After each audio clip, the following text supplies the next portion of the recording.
अजीज दोस्तों, अस्सलाम वालेकुम, नमस्ते, सत श्री अकाल, जय जिनेंद्र, गुड आफ्टरनून। अजीज दोस्तों, 2-3 दिन पहले अचानक एक खलबली मच गई कि वैगनर ग्रुप है जो रशियन मर्सनरी आर्मी के जो फाइटर्स हैं उसने बगावत का ऐलान कर दिया है और रशिया के प्रेसिडेंट के खिलाफ जंग का ऐलान किया है।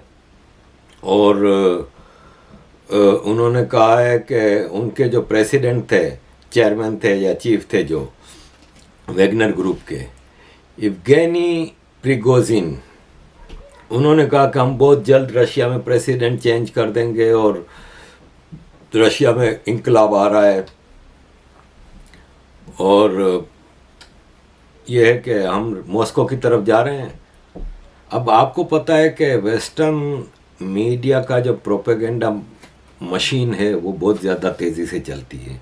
जब जंग शुरू हुई थी तो कि वो टॉयलेट जाता है पुतिन तो अपना टॉयलेट थैली में भर के साथ लाता है ताकि कोई इसकी बीमारियां ना देख ले, मेडिकल करा के चेकअप, और उसको बहुत ख़तरनाक बीमारियां हो गई हैं ये वो पुतिन ने फ़ौरन शॉर्ट वोट उतार के तस्वीरें रिलीज़ की और उसने कहा कि आ जाओ भाई, तुम लोगों को, बोरिस जॉनसन उस वक्त इंग्लैंड का था और बाइडन, उसने कहा तुम लोग भी कमीज़ उतार कर ज़रा तस्वीर दिखाओ ना तुम्हारे जिस्म कैसे हैं।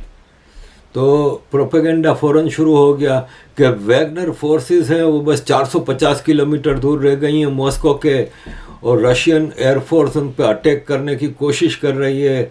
और प्रिगोजिन जो है, इवगेनी प्रिगोजिन जो चीफ है वैगनर ग्रुप का, उसने कहा है कि रशियन लोग खुशी से बाहर निकल के हमारा इस्तकबाल कर रहे हैं और रशिया का एक छोटा सा शहर है रोस्टोव, वो हमने बगैर लड़े हासिल कर लिया और उसके मिलिट्री हेडक्वार्टर पे हमारा कब्ज़ा हो चुका है, लोग हमारा इस्तकबाल कर रहे हैं।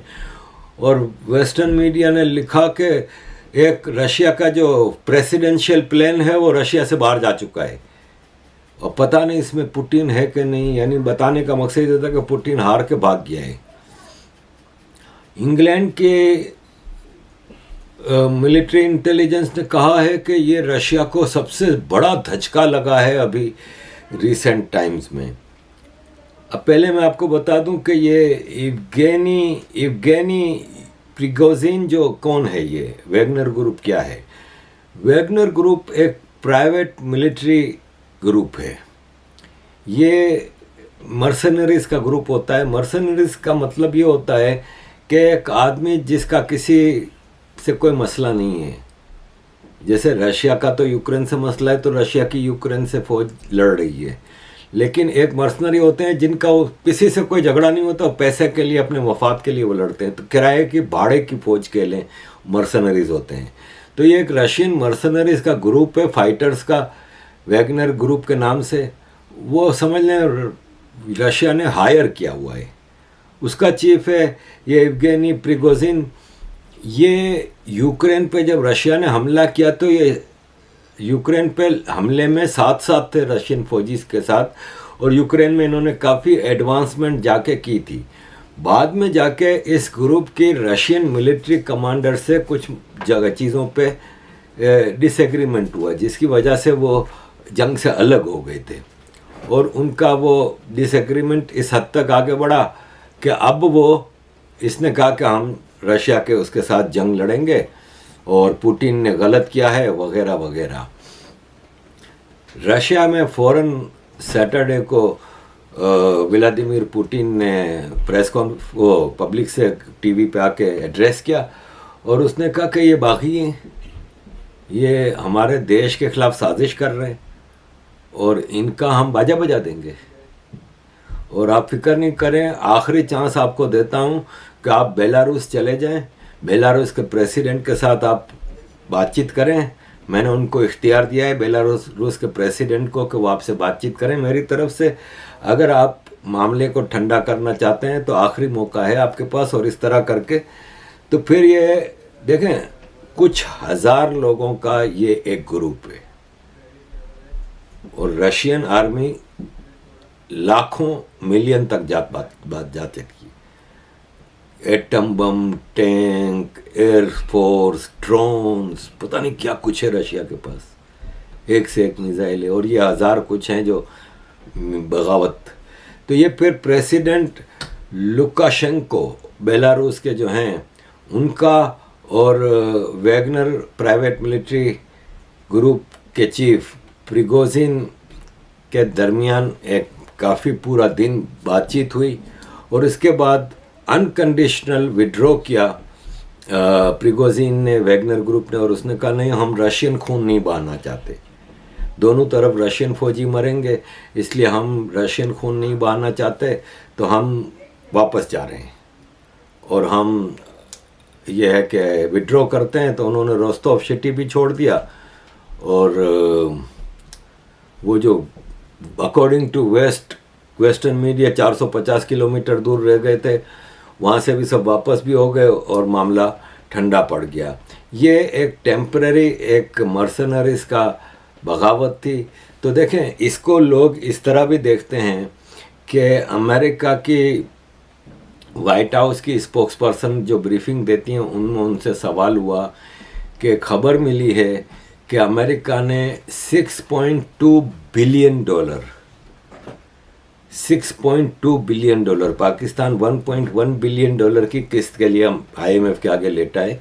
6.2 बिलियन डॉलर गलती से अमेरिका ने यूक्रेन को भेज दिए, कि भेजने नहीं थे, गलती से भेज दिए। Following up from some announcements earlier this year, during the department's regular oversight of our execution of Presidential Drawdown Authority for Ukraine, we discovered inconsistencies in equipment valuation for Ukraine. In a significant number of cases, services used replacement costs rather than net book value, thereby overestimating the value of the equipment drawn down from U.S. stocks and provided to Ukraine. Once we discovered this misvaluation, the comptroller reissued guidance on March 31st, clarifying how to value equipment in line with the Financial Management Regulation and DoD policy to ensure we use the most accurate of accounting methods. We have confirmed that for FY23, the final calculation is $3.6 billion, and for FY22, it is $2.6 billion, for a combined total of $6.2 billion. These valuation errors in no way limit or restricted the size of any of our PDAs or impacted the provision of support to Ukraine.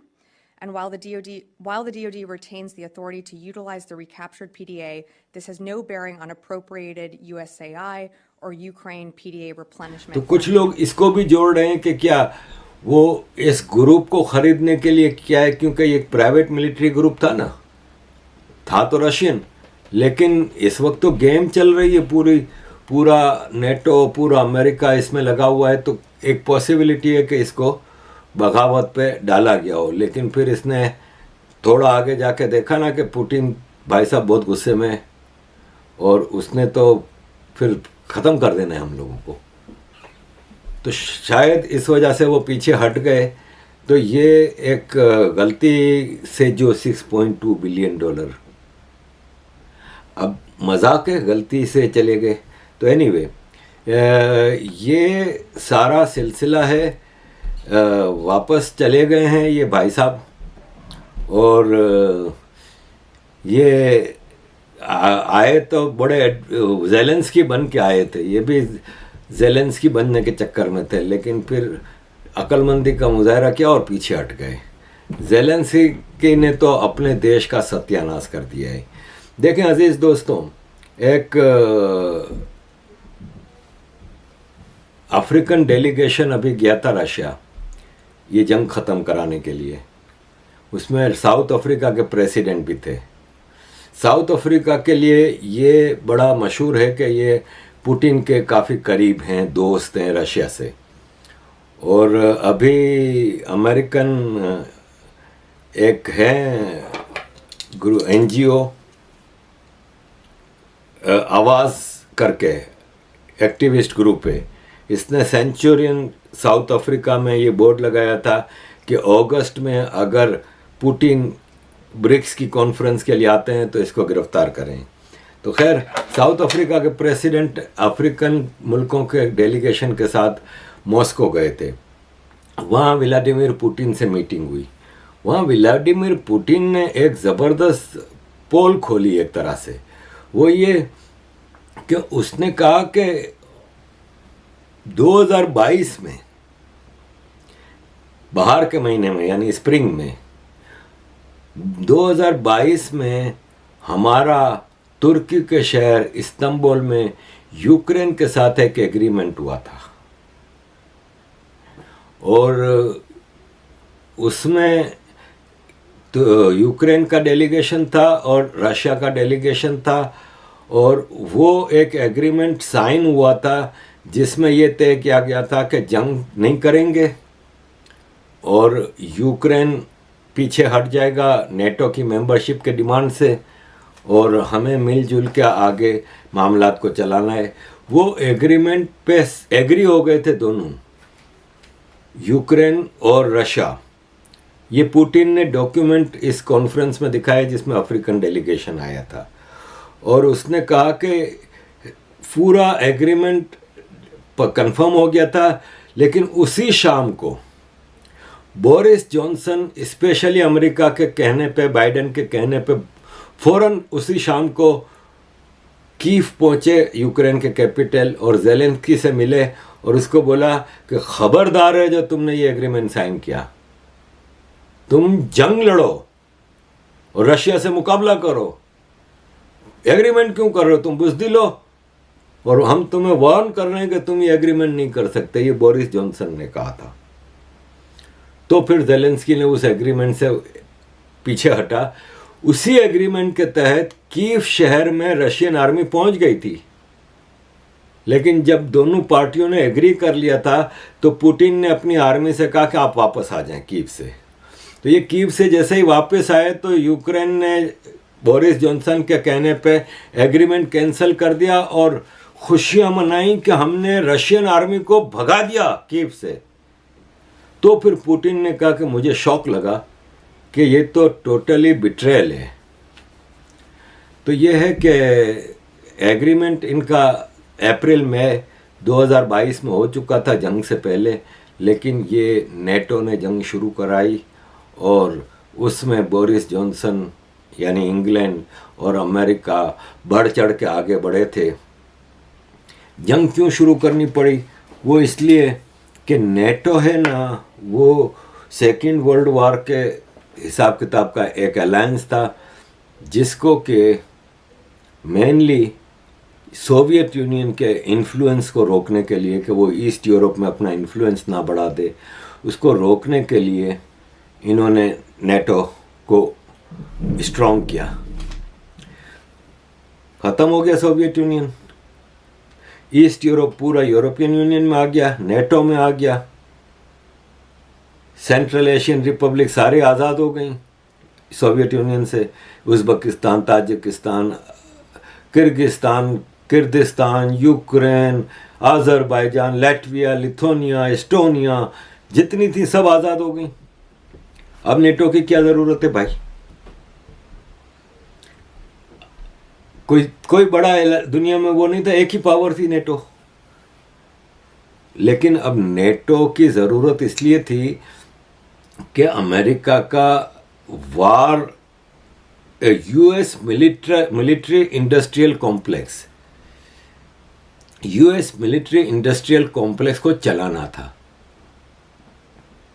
माल बनाना था, उसके लिए जंगें चाहिए।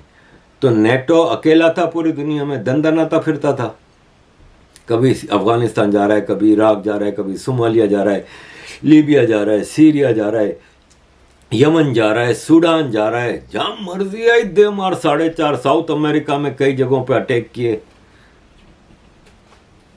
वो उसी policy का हिस्सा था ये यूक्रेन वॉर। यूक्रेन को तबाह करके रख दिया। रशिया के लिए ज़रूरी था कि रशिया बाल्टिक और ब्लैक सीज की पोर्ट्स को सिक्योर करे।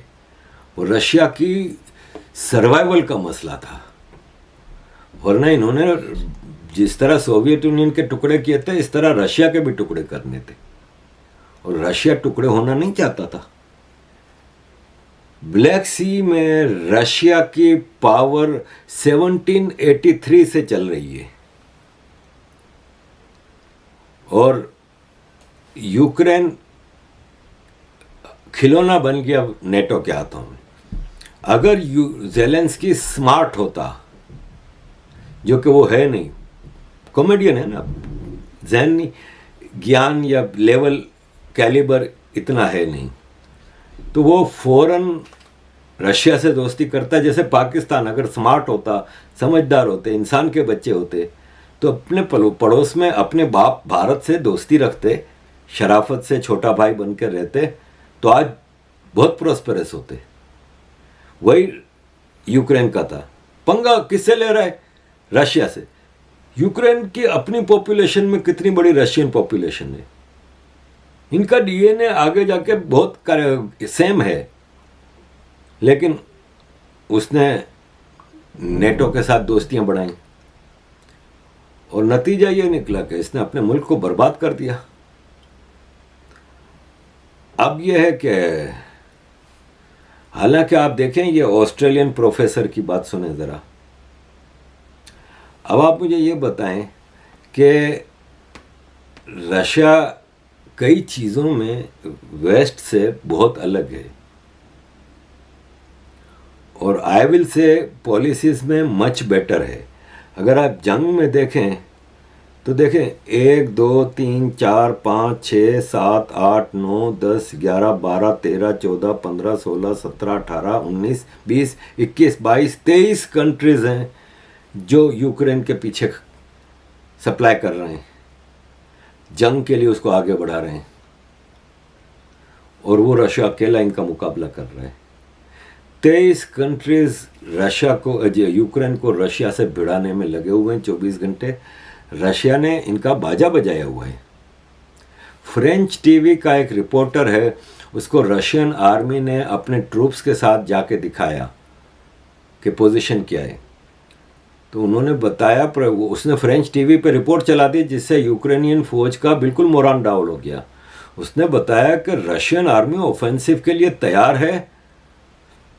उसने कहा कि मैं हैरान हूं कि इतना हथियार, इतनी वेल इक्विप्ड आर्मी, और रशिया की फौज यूक्रेन पे हमले के लिए बिल्कुल तैयार है। एफपीवी ड्रोन्स स्ट्राइक्स के लिए तैयार हैं। रशियन आर्मी बिल्कुल तबाह करने के लिए यूक्रेन को तैयार है। तो अजीज़ दोस्तों, मुकाबला डेफिनेटली इन दो फोर्सेस का कोई है नहीं। आई विल अगेन से कि मैं जंग के सख्त खिलाफ हूँ, इन्वेजन्स के सख्त खिलाफ हूँ। हर आज़ाद कौम को आज़ाद रहने का हक है, लेकिन आप मुझे ये बताएं कि जब आप गलत पॉलिसीज़ चलाएंगे, आप किसी के खिलाफ चलेंगे, तो फिर ये चीज़ें तो होंगी। तो this is my report from Russia, Ukraine, America etcetera. अजीज़ दोस्तों, thank you very much. Kindly keep supporting. Thank you.